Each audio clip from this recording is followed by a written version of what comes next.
Welcome to the Good Ride. I'm James Beastie. This is the K2 Antidote. Next to it is the Hypnotist and Medium. I won't be talking about these as much, but I will occasionally reference them. This was sent to me late season, so I got varied spring conditions, mostly good. Let's talk sizing. This 157 felt great. I wouldn't want to size up or down. When it comes to shape, you look at it and it looks a little more directional than it is because the nose and tail are a different shape, but it's a directional twin. It feels like a true twin between the feet on snow, especially if you just move it up a little bit and center your stance on side cut, not on board. Then you have the camber profile. It's full camber from tip to tail. Then there's a touch of spoon just on the side here, just like from here to here, and it ends abruptly. You barely feel a lift where the contact points end and the nose begins. This tracks really well one footing off the chair and flat basing. You never feel that washy thing that some lifted sides give you because it's not really down into the effective edge. It feels full camber, it feels technical, it feels locked in. Now let's talk flex here. This thing is a beast.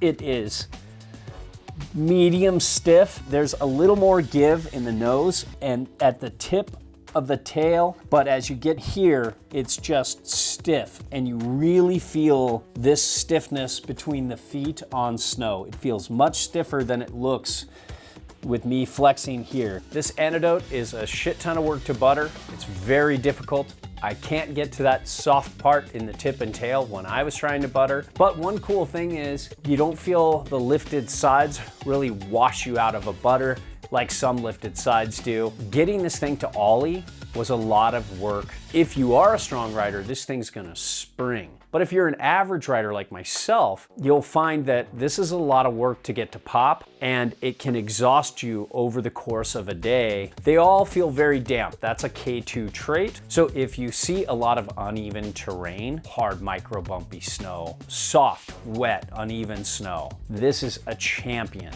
So does the Hypnotist for a little twin. That's amazing. When it comes to speed, these are chatter-free. The Hypnotist and the Antidote, they straight line like they're a damp, aggressive freeride board. When it comes to bass glide, they used to have some really high-end basses that really had easy glide. This bass was well waxed and it had decent glide, but it wasn't amazing. I think it's below a lot of upper middle basses for this price point. So I wish they had that old faster bass they had on some older models. That would be better. When it comes to edge hold, this Antidote grips well, never grabs in soft snow, and holds pretty well in hard snow. This variable side cut seems to have a little extra grip. When it comes to turn initiation, it transitioned pretty quick from edge to edge. I'd say medium to medium fast. There's an interesting side cut going on. It's really shallow in the entry, then a little bit deeper in the middle, and then shallower on the way out.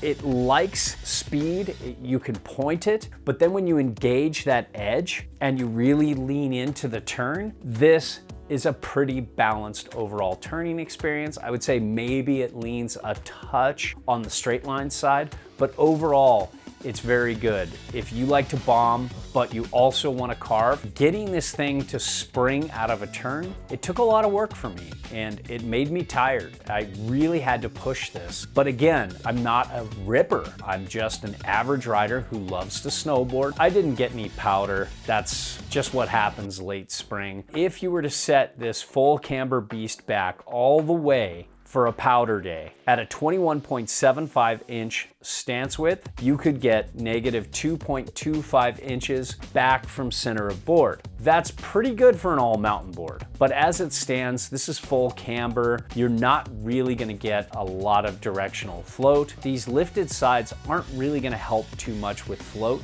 They're more for giving you a better turning experience in powder. This rode switch really well. The Hypnotist and Medium did a much better job. This would be a great board for pipe, for hitting big kickers. I rode a little pipe, carved a wall or two, but didn't really hit anything massive kicker-wise. I wouldn't jib with this. Overall, I think the Antidote is a lot of board. If you're a strong enough rider, this could be pretty special. My only real complaint with this and the other boards next to it is the basses could be a little faster, but that's about it.